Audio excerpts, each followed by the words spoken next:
Hello, everyone. Welcome to episode 38 of the Natural Female Muscle Podcast. Today, we are joined by Paige MAWDSLEY.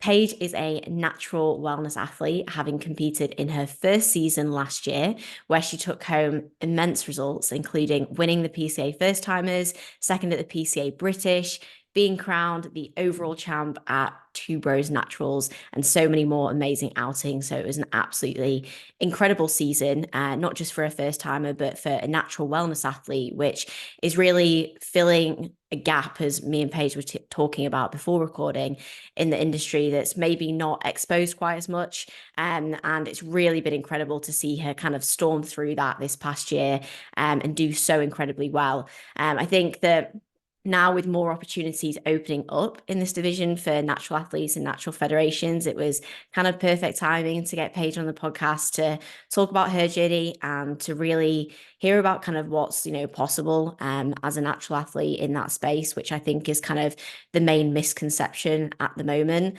So yeah, I'm very, very excited to have Paige on today and talk about her journey. So thank you very much for joining me today. No, thank you for having me on. I really, really appreciate it.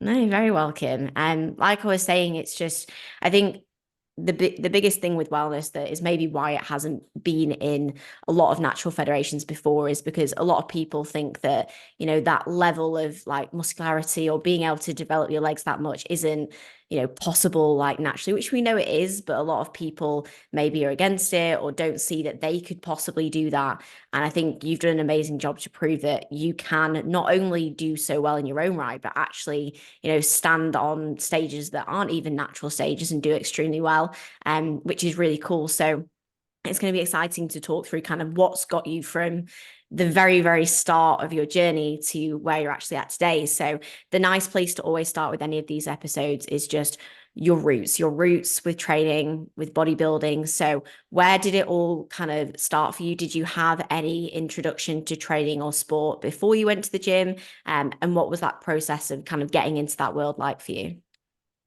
Yeah, so for me, I've listened to like a lot of your other podcasts of people, and like I've never been a very sporty person. So growing up, I had a sister who's a year younger than me, and she was always the sporty one, and I was always very much like, "Oh, Paige, you're the smart one. You're the one that reads all the time," kind of thing. And I was a little bit overweight growing up and stuff. So yeah, like I was that person that would hide when it was time for PE, would try and get out of cross country, like just wasn't really for me. And then I started the gym when I was like 14, I think, because my little brother, he's got special needs. So my family and stuff, we didn't do much during the summer holiday. So one year my mum was like, "Oh, I'm going to join like a country club kind of thing." And she was like, "We can go and do bits together as a family, and he can go swimming with my dad." And she was like, "And you can come with me and we'll go in the gym together just to kind of do stuff." They had like classes and stuff like that down there. So that's kind of how it all started. And it was very much like just going in, doing a little bit of cardio on the cross trainer, which like at the time I remember just thinking it was like cool going into the gym at like 14. So that's kind of how it started. And then my mum was like got a PT down there who started doing the weights with her and bits. So when I turned 16, she was like, "Oh, you can like join as well," because they wouldn't let you use the weights until then. So started doing a little bit of weight work, and they had like PTs that worked there that would just kind of set you up with like a program and stuff, which was quite useful and show you the bits. And I started doing that. But for me at that point, it was very much legs and then arms. Like there was no kind of upper Yeah. body work being done there. And even then, like the extent of my legs workout would be like leg extension, seated hamstring curl, leg press, abductor machine, and Yeah. then that would be it. And I remember I used to rest days weren't a thing either. Like I'd be training every single day, and it would be like legs basically every day. But yeah, that's kind of how it started. And then I had some time off whilst I did my A levels and bits, just because I didn't really have the time. And I feel like at that age, like it just wasn't something that I was prioritizing. I could Mm. drive then, and I was like going out with my friends and stuff like that.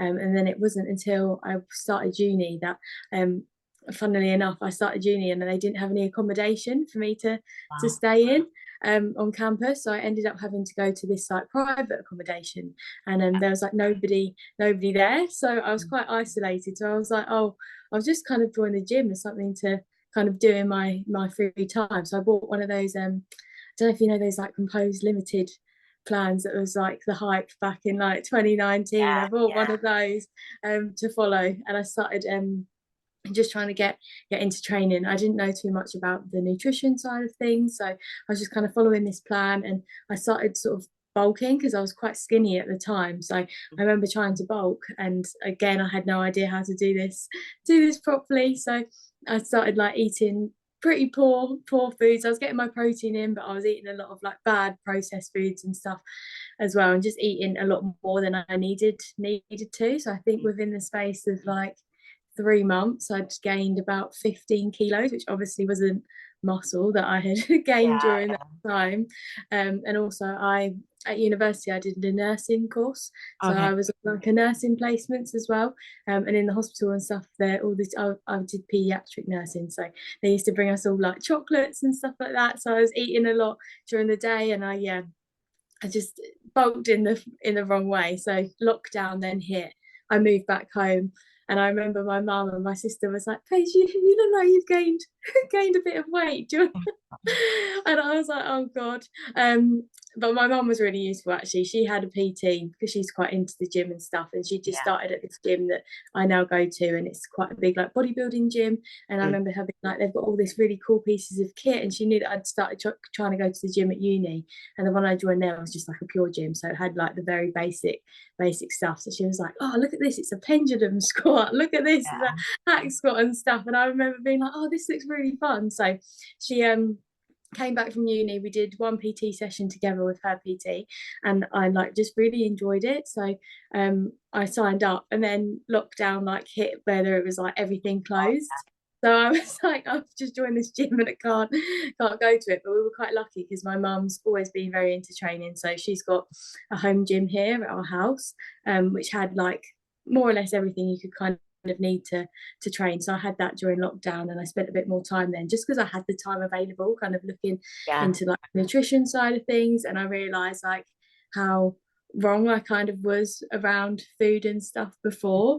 Like I thought, like when it came to dieting, that I needed to kind of like crash diet, and I realized that I was very much like, I didn't realize the importance of carbs and stuff around training and bits. So it was really useful to actually have that time to spend researching about it, which was really nice. And then just kind of went from there, started making my own programs up and trying to bulk properly, cut properly and bits. And I kind of just went through phases of cutting and bulking after that, and just macro tracking my own meals. And then it wasn't until sort of last January time that I was like, I want to compete basically. And it all then kind of started from there. No, that's amazing. I think even though I know you touched upon the fact that like you maybe ate a bit too much or you didn't know what you're doing at some points, like I think everybody starts out not knowing everything, and it's good to kind of just throw yourself in and be able to kind of learn things, and even to use yourself as almost like not as an experiment, but you learn through trial and error through your own mistakes and the things that you've done. And then like that helps you to learn more, and that helps you then like now as a coach to be able to help the people that you work with in areas like that. So I think that, you know, being able to go through that is never necessarily kind of a bad thing as such. But I think just to pull it back to even like when you first started being even introduced into training, was that something that for you was very much like physique driven? Was it something that you wanted to do just to kind of give it a go? Did you fall into it quite naturally? And did it kind of like make a difference to obviously have your mum who was also very interested in that? Because I think that for a lot of females, like even the idea of like going into the gym is something that is very much against the norm, or they don't know anyone else that does it, and it can be quite scary. So what was it that kind of like made that seem a bit more kind of like natural for you at the time? I think having my mum there doing it with me and it was just a nice time to kind of spend together and do. And I think that's kind of why I ended up kind of falling off of it when I did my A levels, because my mum then started to go during the daytime, and I couldn't go until after college. And then I kind of didn't want to go on my own as well. So I think that's kind of why I then sort of almost like fell off it then. I think if I didn't have her going with me, I probably wouldn't have done, because it is kind of scary, like going to the gym, especially when you don't know how to like use any of the kit and stuff like that. So I think it's massively down down to her.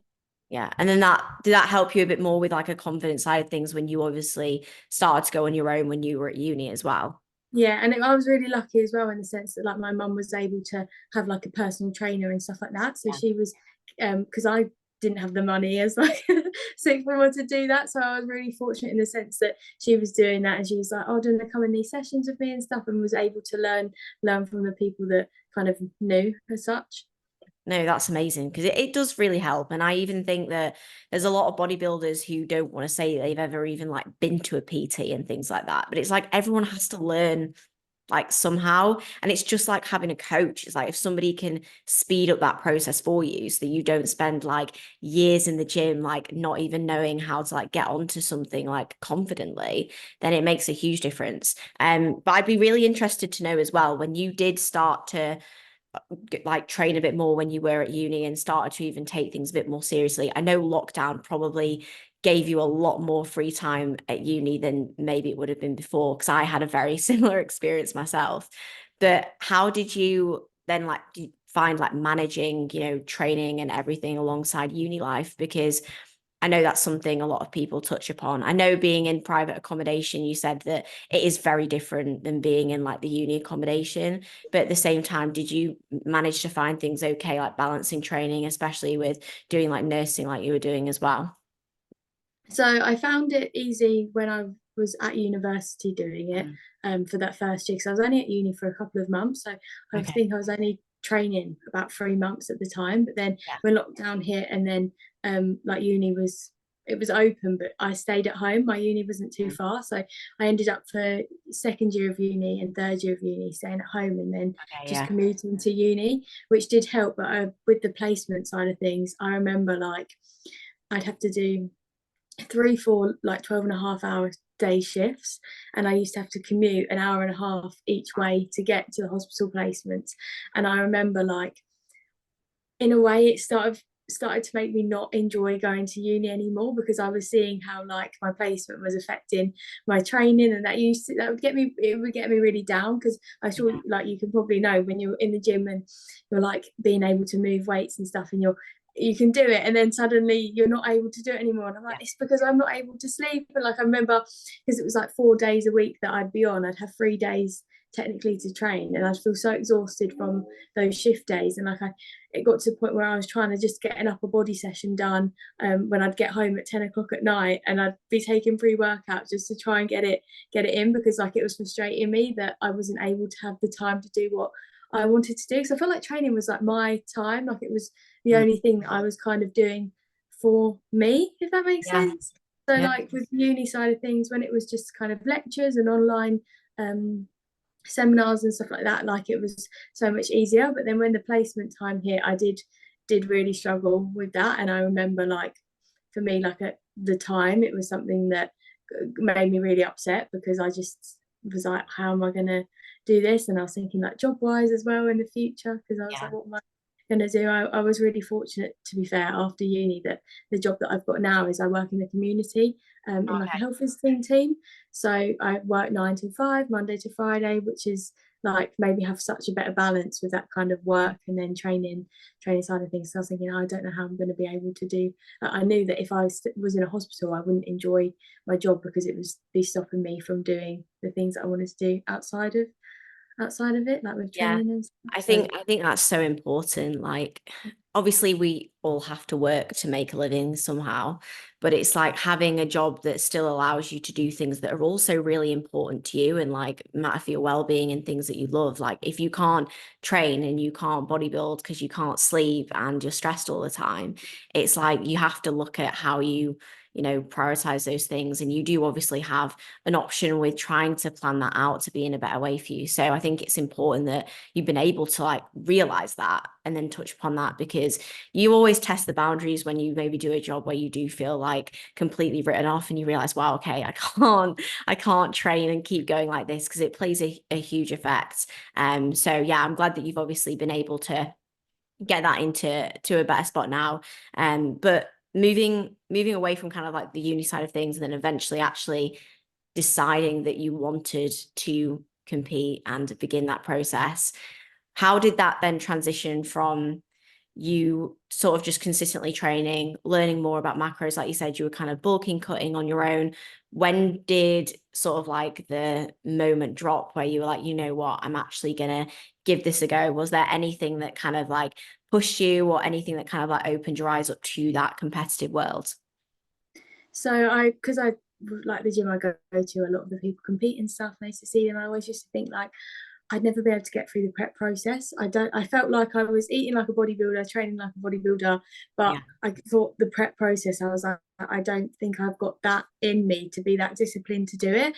Yeah. And it was the summer before I actually decided to compete, that I was doing like a mini cut for myself, and I was getting quite lean, and I was like, oh, I wonder if I could potentially like try to do this. And I started looking into it that summer, and I was like, the money that I needed to do it, I just didn't have. So that played like a big role in, because I was like, I need to, I can't, if I do this, I don't want to do it like half asked kind of thing. I was like, I need to have that money there. So that summer I got my first job after finishing uni. So I started like putting some money away in bits. And then in the January time, I remember I went over to one of the girls in my gym who's like a wellness pro. And I was like to her, I think I want to compete this year. Like, and she was like, it's not something that you like think you want to. She was like, it's got to be something you. And I was like, no, I do want to. I was like, but I just kind of felt almost like scared to say it to somebody and like talk to someone about it, because almost not even like a judgment side of thing. I think it was just like I was scared to make that kind of commitment to myself to kind of do it, because I was scared like I wouldn't be able to just do the process of it. So I think after having that conversation with her, I was like, yeah, no, like this is what I want to do. And because I'm turned 24 at the end of last year as well, I was like, if I do this, I want to do it whilst I can still compete with juniors who are all the same age as me. Because after that, I was like, it's just a complete other ball game. Like, you've got people that have been training for years and years and years in there. So I was like, I want to do it whilst I still can as a junior.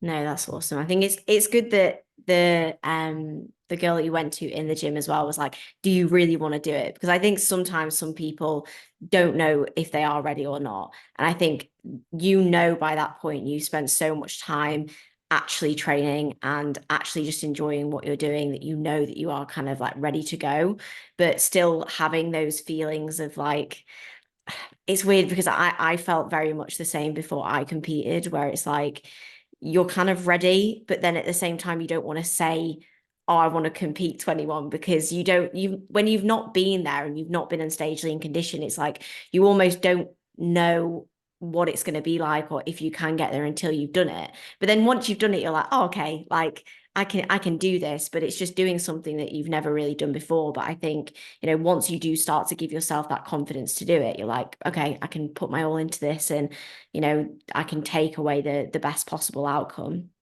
Yeah, it's going to sound really silly as well, but like one of the things I had in like my bio before I competed was like aspiring bodybuilder. And Mm. like I was thinking in my head, like, I can't call myself a bodybuilder, even though I train like a bodybuilder and eat like a bodybuilder. I can't call myself a bodybuilder until I've actually competed as a bodybuilder. Whereas, like, now that I've competed, I'd say anyone that eats and trains and body builds is a bodybuilder, as opposed to Yeah. whether you've competed or not. But I remember, like, at the time, that was something that I was like, no, I'm not a bodybuilder yet, because I haven't Yeah. made that. No, I know what you mean. You see that with so many people, be like aspiring this and that, which I think it's really good, because I think at the same time you're envisioning that for yourself, and I think you have to like see it for yourself and start to tell yourself that you're something in order to do it. But then also being like, just because you've not got all the way down to stage lean condition yet, doesn't mean that you're not still bodybuilder. Like, you've still been bodybuilding for Yeah, like so many years and doing absolutely everything. And I think we sometimes feel like we have to get on stage to get that kind of like validation, but at the same time you're still making amazing progress, and you are a great bodybuilder regardless of those things. But I think once you only really see that once you actually go through it and then come out the other side, and you probably look back now and you're like, oh wow, like Paige a few years ago was still doing an epic job. yeah. It's just that now I kind of know what that looks like. Yeah, literally that. Like, I was thinking, like, I wouldn't have called what I was doing for those 3 years before I went on stage as bodybuilding at the time, but I was like, it was bodybuilding because I was building my body. Like, I didn't need to go on stage to almost like have that validation. That's what I am. So yeah, if anyone else is kind of like feeling the same, or is like going through their first prep, like you're a bodybuilder already, like you don't need that stage bit to make you that, if that makes sense. Yeah, no, it definitely does. But when you then obviously decided you wanted to compete, the main thing is obviously probably getting a coach to help you with that process. So what was that like for you when you actually started working with your coach? Because you ended up working with your coach maybe in like a different way than most people would maybe just like reach out to a coach in that situation. So do you want to talk through what that looks like for you? Yeah, so I remember initially at the time I was thinking, I know how to like go through a bulking phase. I was like, it'll be the prep phase that I'll need a coach for. So I was thinking at the time, like, I would just bulk myself, and then when it comes to prep, I'll go and try and find like a prep coach. Which I'm so glad that that isn't what happened in the end, because like now in this off season I've got a coach, and like it's so important to have a coach for your off season and for prep, not just for prep. But yeah, one of the coaches at my gym did like a giveaway on Instagram, and I was like, oh, I'll just enter that. And then I won it, and won like 2 months of free coaching with him, and like it was the best thing that could have happened. Like honestly, the whole prep process with him and the coaching experience I had, like my mum had a different coach at the time. She's now with the same coach as me, and she was kind of seeing the service I was getting from my coach as opposed to hers, and like she was getting a bit jealous about it, because she was like, your coach is so much better than mine, just because like he gives you so much attention in the sense of like the feedback you get and the check-ins, and just like the time that like he genuinely makes you feel like you're his only client kind of thing. And like my mum was waiting like a week for her check-in feedback after she'd check in, which is like awful. So she was seeing mine, and she ended up joining the same. But That's yeah, I'm so glad that I did have him for that, especially since like I don't know if you find this. You know, people talk about like prep goggles and how you don't think you're lean enough. yeah, I find it kind of get the same in off season, where you yeah. think, oh, I've put on too much body fat, and you like cut that off season short because you think you've gained too much body fat. So every time I'd kind of bulked myself in the past, I'd say normally my body weight would be around sort of 57 kilos. And when I'd bulk myself up to like 64, and I wouldn't go above that 63, 63, 64. And I ended up with Callum getting to 67 in the 3 month off season that we had together from 57. And I never would have allowed myself to get to that, because I think I'd put on too much body fat kind of thing. So it was really nice to be able to push to that point, because like now going into this next off season, like I'm not scared about pushing myself beyond that point, because I know like the greater reason for it. So yeah, that's why I think like it's so good to have a coach with you in your off season as well. But yeah, it was just like the best prep experience I think I could have had. And he was actually on prep at the same time as well, and then he ended up prepping my mum at the same time as me as well, and like me and my mum were actually his first prep clients as well, which was quite cool. That's such an amazing story. That's so cool. I think the fact that you obviously also won that like in the giveaway as well. It's it's kind of like one of those cool things, because whilst you maybe wouldn't have like been able to inquire for coaching at that point, especially because like finances are a big thing with coaching as well, and you don't want to pay for something if you know that it's not going to work. It was almost like a bit of a like perfect like fate situation Yeah, where it really worked out, which is amazing. And I think the fact that you kind of touched on it there as well with having like prep goggles and off-season goggles, I think they're just like bodybuilder goggles all the time. We just can't sometimes always see what's going on. And I think that to have someone at both extreme ends and at all times to be able to see things objectively for what you can really do is so important, because having that person who can say like, no, you can push and you can do more, or you know what, you're actually perfect where you are, this is great, is always really, really essential. And that would have been like the first time that you've had somebody externally like have an opinion and be able to help guide you through that, so you can probably just be the athlete rather than trying to coach yourself and then do everything yourself and make your own decisions, because it is really taxing. So yeah. even in when you actually started working with Callum, at that point you had like a few months before you began prep, how did things change for you at that point when it came to nutrition and training? Because I'm assuming you obviously explained to him that your goals as well would be to compete in wellness. So did anything actually change very much from how you've been doing your things yourself before? Yeah, so before I was doing like a push-pull leg split, Okay. because and I trained like that for 3 years because I think I listened a little bit too much to social media where they're like, you need a balanced physique, you can't be like, and I was trying to build this like balanced physique basically, Yeah. and then but somehow my legs were just bigger than my upper body, even though I was following that kind of split. So I went to him and I was like I'm a little bit like torn between bikini and wellness, and he was like, your wellness. So he changed my training, split up, and we ended up doing 4 leg days a week and an upper body day, I think it was. And he put my calories up like straight away as well. I think at the time I was on 2,200, and by the end of that 3 month off season, we were up to like 3,800 Yeah. calories a day. So like food went up massively, and that was something that I again like had never pushed myself to. I think the most I'd ever put my own calories up to would be like 2,700. So to be like 1,000 more calories a day above that was just crazy. But like funnily enough, what you said as well about kind of bodybuilding goggles, even like the training side of things, with like yesterday I actually filmed a set in the gym and I sent it to him and I was like, I'm not happy with this set. He was like, why are you not happy with this set? Like, it's a perfect set. Like, you almost end up like nitpicking at Yeah. yourself a little bit more than you like need to. So even like with the training side of things as well, it's just nice to have someone else be like, no, you're doing that good, like Yeah. not just kind of relying on your own self to do it.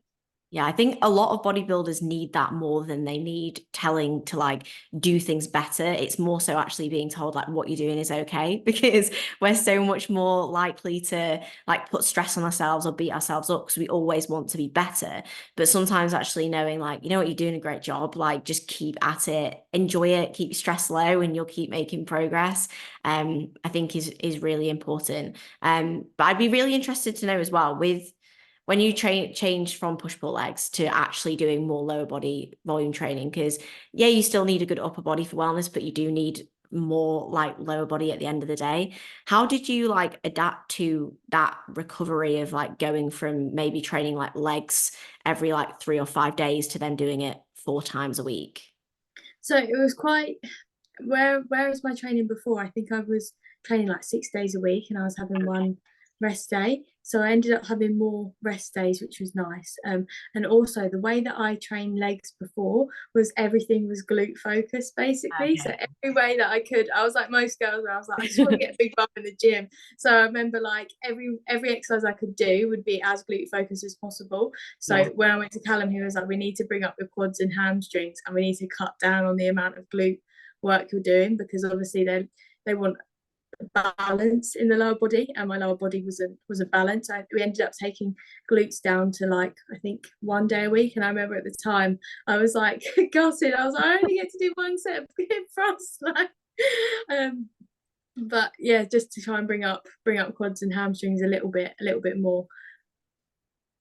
No, that's a really good point because I think that's important when it comes to training like your legs more frequently, is that it's not that you're necessarily doing glutes, glutes, glutes, glutes, glutes. It's like glutes, then hamstrings and quads or whatever it is to make sure you can actually recover from that. And did obviously with sending through like clips to Callum and going through your training more, did that help you to actually improve the quality of your training as well so that you were able to get a lot more out of what you were doing as well? Yeah, definitely. And also like where I had been glute focused for so long, trying to then switch that mindset. So like doing RDLs, but actually trying to hit my hamstrings a little bit more, doing a quad focus split squat as opposed to a glute focus, and like on the leg press and stuff, because I'd almost made myself so glute dominant that I just couldn't seem to connect with my quads on like anything unless it was a leg extension. I just couldn't, my glutes would like take over, and he was really really useful at just kind of adjusting my stance on stuff, and like sending the videos over. He'd be like, no, look, you're hitting your glutes a bit more, change your foot up so your knees going over your toes and stuff. So it was really really helpful from that side of things as well, just because I had no idea how to hit my quads. I was messaging him like, I can't do it, they're not turning on. But you got there in the end though, because you Yeah. definitely looked all right when they were on stage. But I think What was I going to say? Sorry, I'm thinking about so many different things at once and my head's fried. Oh yeah, I was going to say one thing with your training as well is the fact that whilst you also improve like the quality of a lot, you also train really hard with your lower body, in the sense that like you're strong and you train at a really high intensity with your training.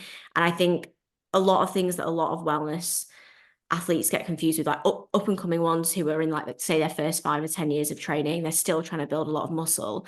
I think it's very easy to look at a lot of girls at like the top of the sport who are doing maybe like lighter stuff. I know a lot of people like to call it fluffier work.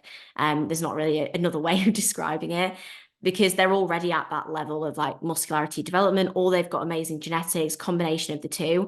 But like you've shown a great example that like you've got to train really hard if you want to build like a big lower body and you want to also like just generally have a lot of muscle. Is that something that you're like quite like you believe in quite a lot when it comes to developing those muscle groups, when it's easy to think that, you know, you maybe need to train a different way when you're trying to build that overall like density and muscularity compared to when you're at the top level?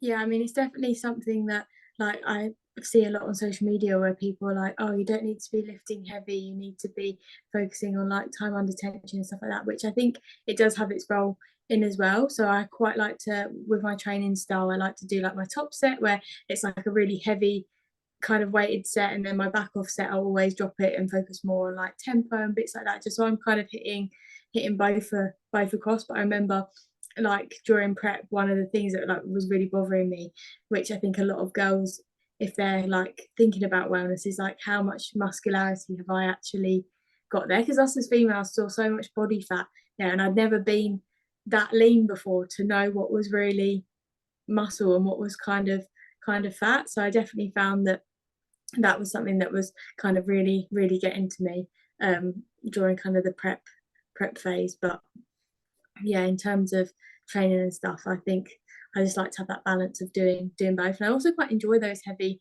lifts that kind of make you cry. Like it sounds really weird, but that I enjoy that so much more than those really like slow sets where you're trying to like focus on like doing the higher reps and stuff like that. I just like that being under that heavy load, which I know a lot of people kind of recently have kind of been disagreeing with a bit. But I do think that that does, like, I think with the muscle that I've built from doing it that way, it does show that it does work, if that makes sense. No, it does. Like success leaves clues, you know. So I think it definitely does show, you know, like, yeah, you've got to train accurately, but you've also like, you don't build the amount of tissue that you've got at your age through just, you know, doing like light kickbacks and like, you know, not actually putting real intensity into your training. So I think it's good that you share that as well, and you share your training, because you've shared a lot of your training in the past. And I think it shows to people like this is what actually goes into building what I've built,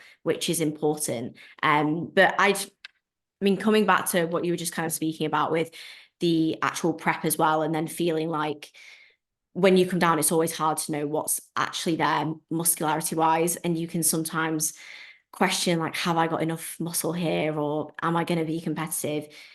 How did you handle that during the prep? I know Callum probably played a big role in this, but at the end of the day, when you were on stage and you were posing, everything kind of came to light. And I know that's also a huge thing for natural athletes, is sometimes when we're not posing, we don't look as big as we do when we're actually in poses and things like that, which makes a huge difference. But yeah, how did you manage to, you know, get your head around that across the prep? Yeah, Callum, like, was the amount of times he must the amount of times I messaged him like, I need to start having bikini posing lessons, I'm not wellness, I need to.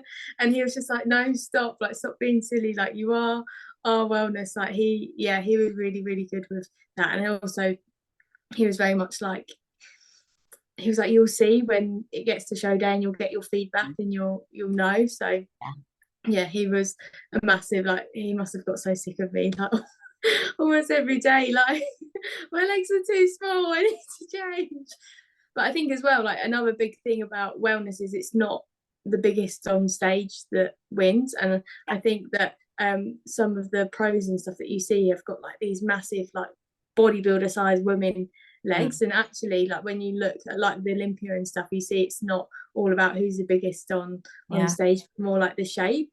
And like one of my feedbacks, I said to them like, oh, do I need to be like wider across my top line? And they were like, well, no, because you're genetically very narrow there, which is why you're not suited to bikini, because you haven't got that natural kind of X frame anyway. So I think like with wellness, it isn't just about trying to be the biggest person, and that actually if your shape's fitted to the category, there's no reason why you can't like just do it regardless of whether you're natural or not. Yeah, absolutely. It's so criteria based, isn't it? And I think people get carried away with that in all divisions. It's like, I need to be bigger, or I need to be leaner, or I need to be this or that. And it's like, no, you need to be within your body and your frame and your muscle, like as fitted to the criterion as best as you can possibly be. But obviously when you did get on stage, you displayed that, and it showed so well, because you came away with an amazing result at the First Timers. Did that help you to like solidify your confidence as well? Because I'm sure Callum couldn't wait for you to get on stage and actually see what you were kind of capable of doing. But yeah, how was that day for you? Because by the time that day actually rolls around, it can be almost a bit surreal. And then to actually come away with the result that you did, it's even more incredible. Yeah, so the day before my first show, it was I remember I sat chilling after I had my tan, and this wellness pro that I'd kind of spoken to a few times had messaged me saying, oh, good luck in your show tomorrow, but have you considered changing to bikini? And I was like, Oh. and honestly, I can't even tell you like the head like how that felt at the time. And I remember I didn't actually tell Callum about it either, because I knew that like he'd be really annoyed that someone had said that to me the day before like my show, when I meant to be going on and doing wellness. And I remember like as soon as I came out with like the trophy after I'd been on, I told him about it, and he was like, why didn't you tell me about it before? And I was like, oh. I was like scared to like what if what she was saying was right and stuff. So it really got to me the day before. But yeah, after that show I kind of felt a lot more like, okay, I'm in the right category, because like the girls that I was next to, like I didn't even expect to like place in that show. So I was like, what, like how has this happened? Like these girls had like, I was stood backstage and I was like, these girls' legs are like huge, how am I gonna compare? But I think it's so hard when you see yourself, and then when you see like the lineup photos and stuff like that, you're like, actually I do fit in here kind Yeah. of thing. I But I think, did, sorry, go on. I was just going to say, I found though, although I came first in that First Timers show, the way that then affected me going into the shows afterwards, I felt like I was putting like a bigger pressure on myself, especially because after my First Timer show, the next show was a British finals. I was like, oh my God, what if everyone's kind of expecting me to do well in this show? Like, and yeah, it definitely took a lot away from kind of the whole process, I think, for me during that time, because I was putting so much kind of pressure on myself. You know, when people message you and they're like, oh, I'm really excited to see you, like you're going to smash it today. Yeah, And I was like, no, you're putting don't more, say that. more Please don't say pressure. that. They're like, oh, you're going to win, you're going to do. And I'm like, no, stop. Like I Yeah, know it all comes from like a nice place, and like people are trying to be really supportive, but I remember at the time thinking, oh my God, like I almost just like shut myself off and became like a shell of a person between those two shows, because I was getting so like worked up in my head about it. And I had a conversation with Callum like after the show, and I said I hate that I became that person. So it was always something going into prep that I didn't want to become.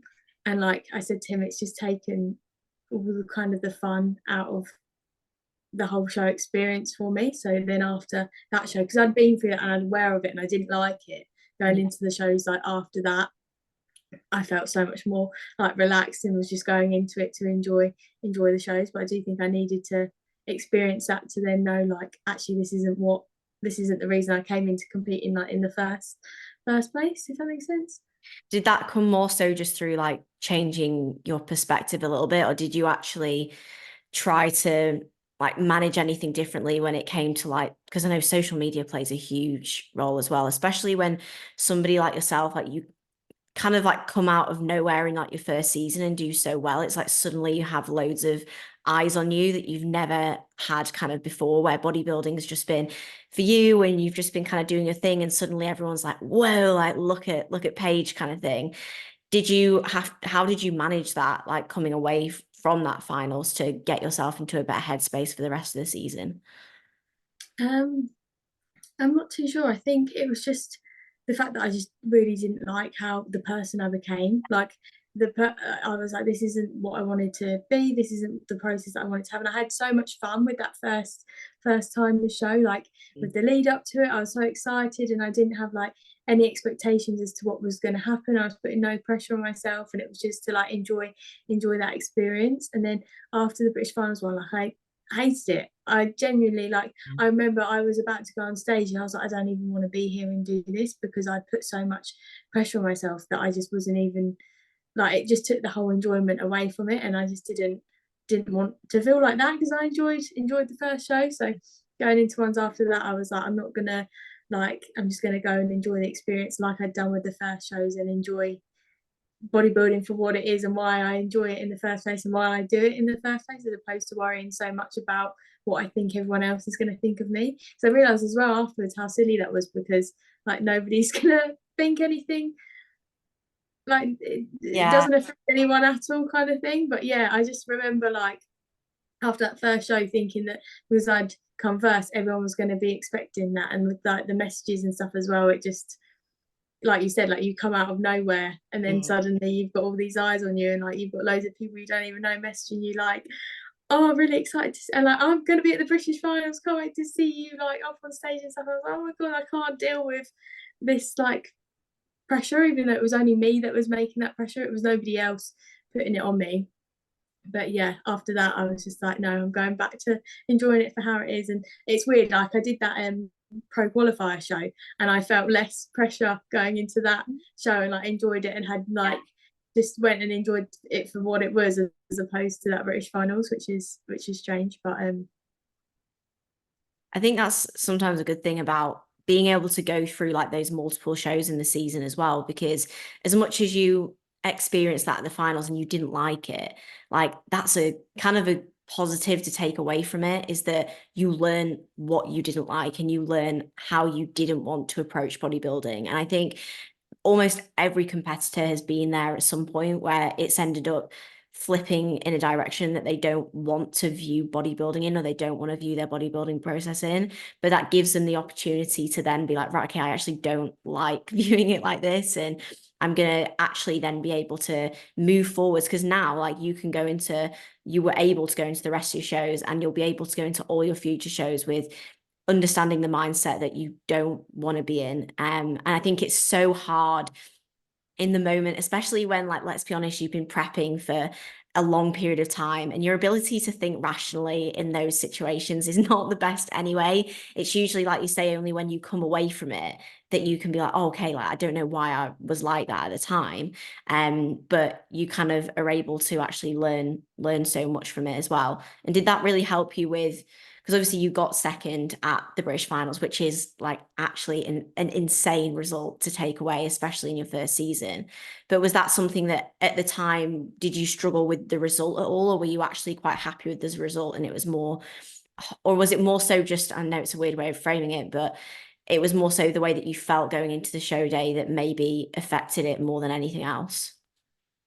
so like we my coach actually had like a camera guy like come and film all of the shows for us, which is really nice. And like he filmed when I was on and stuff, and I literally just burst into tears. I was walking around that exhibit with like all my makeup down my face, because I'd gone in and I was just thinking like, oh my god, I feel awful, like this is going to go terribly and stuff. And then when that result happened, yeah, I was just in so much shock from it. Like I just didn't expect it at all. And I was like, and I got myself so like stressed and upset. And I remember like thinking that this isn't the experience that I wanted to have. Like I do enjoy being on stage and like doing my routine and stuff. And it took all of that away from it, all of that pressure and bits. So yeah, sorry, I've like lost where I was going with it. But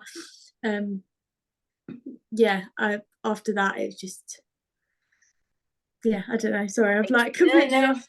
It makes complete sense. And I'm glad that you were able to actually, like, once you got that actual award on the day, you were like, whoa, like I didn't need to be feeling the way that I did when I was going into it, because that's a good thing. I mean, there's plenty of people who would be so far deep in it that they'd come away from that and they'd even be upset with that, which is absurd, but it happens. And I'm glad that you were still like, whoa, okay, like that was immense, because it is like, to get those results in like your first season is like, no, it's not something that you can kind of brush over. It is insane. And then you went on to do the two bros and you actually took the overall title there as well.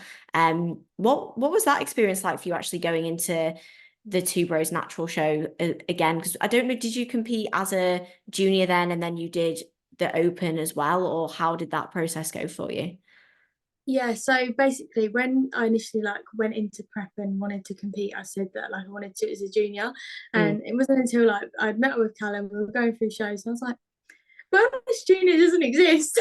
Yeah, Like it's not a thing. So two bros were the only ones that kind of offered it as one of their like categories. So that was the only like junior one I could do. And I was like, well, I might as well do it, because that was the whole reason I was doing it in the first place, kind of yeah. thing. So it wasn't until then either that I realized there wasn't any natural ones either, except for the two bros one. So it was one that I was kind of most excited for, because I just kind of felt it'd be kind of almost like the most level playing field as such. I think Yeah. that was another thing that I'm kind of like almost felt like going into the British finals, I was like, well, I'm put at disadvantage because I'm like natural, and I don't know if you saw, but like with all the other categories, they were split into like heights or ages and stuff. And with wellness, it was just wellness, and there was like 18 girls up there. So I was like, why have I put myself in this kind of position as such? But yeah, with the two bros one, I was just excited to be with like other natural athletes and just kind of see where I stood in that kind of environment, where everyone's like a level playing field, which was nice.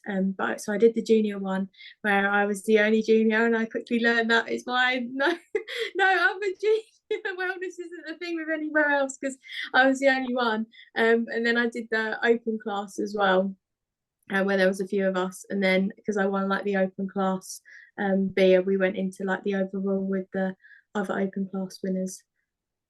And then you won the overall. Yeah, so it was quite nice. I was glad I entered the open class, because I was like, I would have just gone up and done the junior on my own and not have had anyone there. No, that's awesome though, because it even like to be a junior and then to go and win an open when there probably are a lot of other athletes on that stage who are like much older than you as well is so cool, because it really cements like the potential that you have in that division and like in the sport as a whole. And did that cement that for you coming away from that show as well? Yeah, it was after that show that like me and Callum sat down, and he was like, do you want to give the pro qualifier a go? Because he was like, you've just won the overall, and just see where you stand at that kind of level. Yeah. And um and I feel like at that point for me as well, I was like, sounds silly, but even like after the British finals and the first show, like I still didn't feel like I was wellness. I was still like, I feel like an imposter here, kind of thing. Like I still didn't feel it. So it wasn't until actually that show that I was like, okay, Callum, I'm wellness now. It was like, finally you see it. Yeah, yeah. Did you enjoy the pro qualifier? Yeah, it was a really, really nice experience. Like the way it was a little bit rushed in how it was there, and because it was initially I thought it was by two bros, but it wasn't. It was ended up being by like the French Okay, yeah, yeah. I federation mean, instead. And it was really nice in the sense that the backstage area I could have like Callum there, and like the videographer came as well. So it was nice. I could kind of just sit and chill with them for the whole like day before going on. So with all my other shows, I didn't have that like backstage yeah, and stuff. So that was really, really nice. But then I think we were meant to, the women was meant to start at like 4, and then it ended up not starting until like an hour later. And I was meant to be on a little bit later, but because all of the other classes there was only one competitor, they pulled us first. So I hadn't like pumped up or anything. So I remember like at the time I enjoyed the experience of it, but I was annoyed that the actual bit where I got to like be backstage, pump up, go on, was all suddenly like, you're going on now. And I was like, oh my God, what? No, I was told that I was going to be on in like half an hour. Why am I suddenly being put on stage now? So that kind of frustrated me in the sense that I wanted to enjoy that last kind of like pump up and stuff. Yeah. But it was a really nice experience, like being able to go to France and then like afterwards going out for like food and stuff. And they had like the Christmas markets in France and stuff, which was really nice. So it was like a really nice way to finish the season off. No, that's such a nice experience to be able to get, because like being able to do a show like internationally and to have your coach there and to be able to experience that is so nice just in itself. Like so many athletes ultimately work really hard to even get to those levels at any point, but I think like to get to experience that all in your first season as well is so amazing, because you've seen not only what you're kind of capable of doing, but also then to actually set some goals for yourself moving forwards, because I'm sure maybe not immediately, it can take a bit of time when you come away from the prep to really think about what you want moving forwards. But what did you actually kind of set for yourself in terms of goals now, you know, within the sport and within that division, as you look ahead into your bodybuilding career? So I've had like sat down with Callum, we've kind of spoken about things, and going forward, I want to try and get my pro card the next time I prep. But now the UK DFBA have thrown a spanner in the works because they're now offering wellness as a category. So initially I was going to just go down the IFBB route next time I compete, but I'd quite like to like go to a UK DFBA show, see how it runs, and see whether that's kind of a federation I'd like as well, because it hadn't been something I'd even kind of thought about because they didn't offer it. And I remember like seeing the Natural Olympia and seeing wellness as a category there, but I was like, how are they getting these athletes for it? Because there's no like regionals or anything where wellness is being offered, so that kind of confused me. But yeah, so now I don't know. It's still, I guess, like the process doesn't change regardless of what the goal is. Like I'm still just trying to grow, and I'm still like staying in the wellness category. So from a training perspective, none of that's going to change. We're thinking maybe potentially next year competing again, but I'll just kind of see. We've got like mini cuts and growth phases like arranged in, so just going to see where I stand when we do the next kind of mini cuts, and if I still need to grow a bit more, then we'll grow a bit more. I'm just going to kind of go with the flow and see where we end up.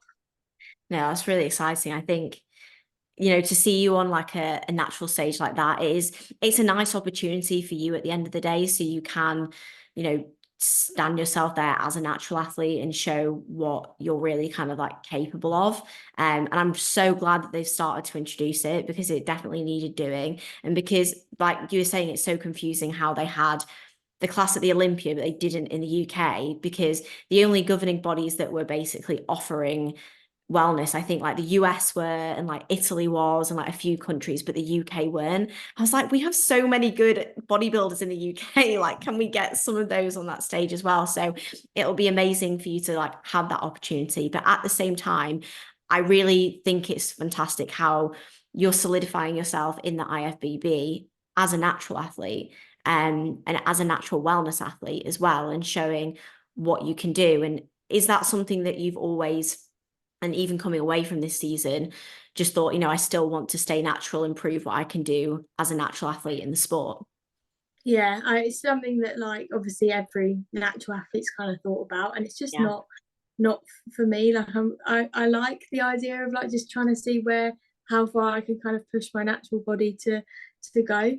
And one of the things that's been quite nice is that I've had a lot of girls who have been interested in wellness now, like messaging me and saying like, oh, we didn't think it was possible to like, now that we've seen you, like we want to try and do it as well, which is quite nice. Because I am, funnily enough, there was quite a big coach in the industry that that did like a Q&A, and I remember he had posted like one of his client transformations, and he'd got this like 17-year-old boy and he competed for the first time at 17, and he was saying about like his cycles and stuff that he was on, and I remember being like, whoa, 17 and first time ever stepping in the gym and you've already been put on a cycle, like that's crazy to me. So I said to the coach like, do you encourage kind of all of your athletes to go on assistance? And he was like, you will never do well in the bodybuilding industry if you do not take assistance. He was like, don't ever expect to be competitive if you're not taking it.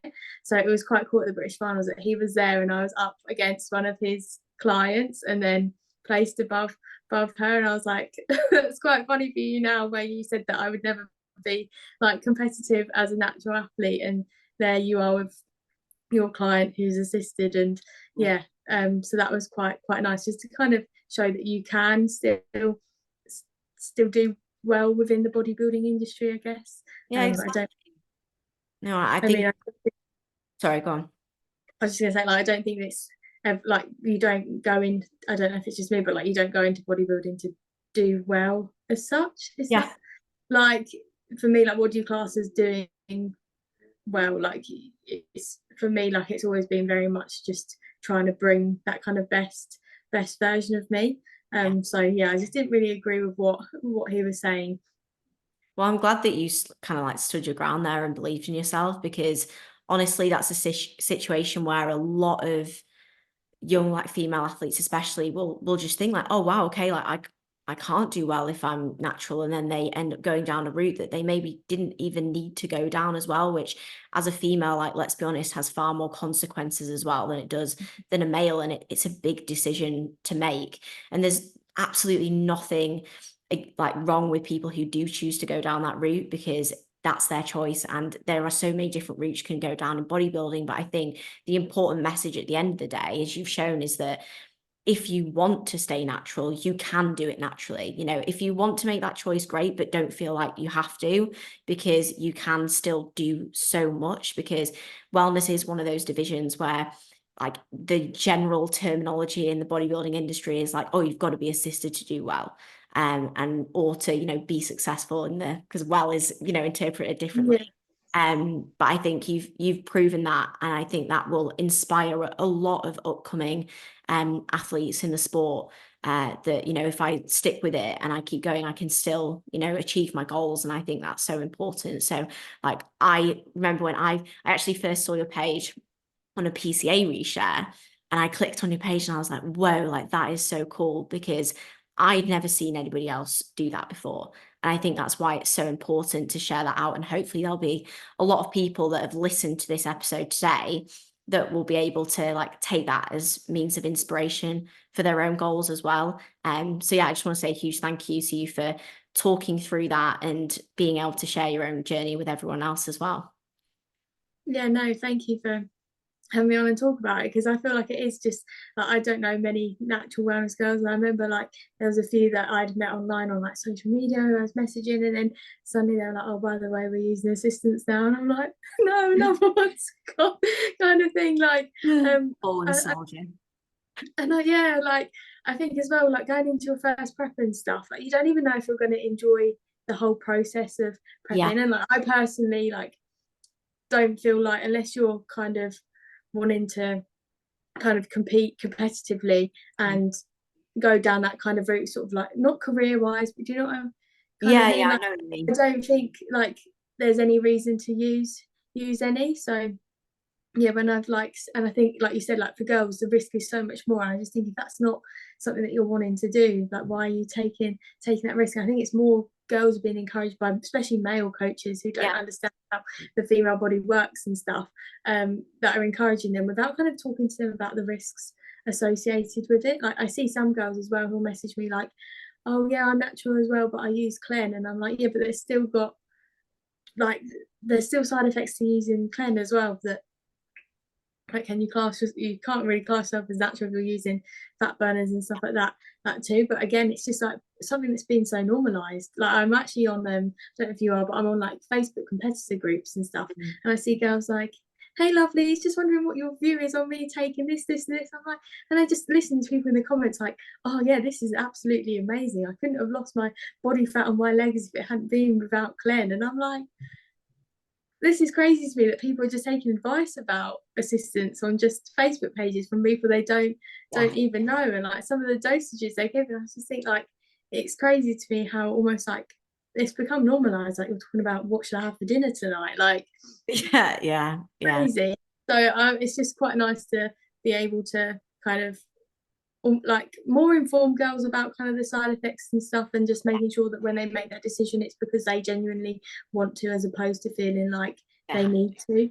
That's one of like the biggest things for me, is that if you want to do it, it should be because you want to, and it's not for any other reason, or feeling like you won't be competitive enough about it. Like, it should be just because you genuinely, it's genuinely the route you want to take.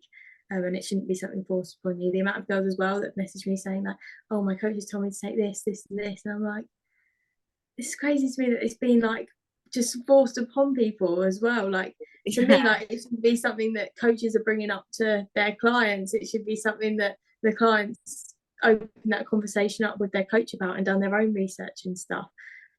Yeah, I completely agree with you on that one. But hopefully, like, just the more awareness and the more information, hopefully people will listen to this episode and it'll help them realize that as well. Because you just don't want to see people feel like they're forced down a route that they actually don't want or don't need to go down. I think that's the biggest thing, because once you make that choice, like, you've made that choice for life. So it's not a decision that you can kind of go back from, in a sense. Yeah, and I think you like trust your coach is going to do like the right thing by you. And like, I've had girls message me afterwards like, oh, I've got rid of my coach now and I really regret doing this, this, and this. And it's like sad to see them kind of dealing with that regret now on their own. Yeah. Well, hopefully it happens less and less. That's the goal. But either which way, it's been obviously so great to talk through all of this with you today. It's been amazing for me to hear about your journey, and also like your mindset and where you're at now with things moving forwards, and how much you've learned from that prep as well has been immense. So thank you so much for coming on. Do you want to let everyone know where they can find you on Instagram or any of your social media sites? So my Instagram is train with Paige. I feel like it's got underscores in it. I think it's train underscore with underscore Paige. It might be. I'll check that. Yeah, it is. So you can find me on there. Oh no, it's just cut out at the very end of the episode. Hang on. Oh no. Can you hear me now? Yeah, I can hear you. I think it must have cut out my end. Okay, no worries. At least we've only had a slight interruption at the very end of the episode. But yeah, make sure you go follow Paige. I'll leave all of her details in the description. It's a journey that you do not want to miss out on following. Hugely inspirational, and she's got a great future in the sport. And leaving aside from even just her own journey, she's standing as such a great example to so many others in the sport as well. So it's going to be amazing to see. So thank you so much, Paige, for coming on. Thank you everyone for listening to this week's episode. Please make sure to like, subscribe, share, rate, follow, all of that amazing stuff, and definitely tag us and share on your story if you listen to the episode and you enjoy it. So yeah, thank you guys, and I'll be back with another episode next week.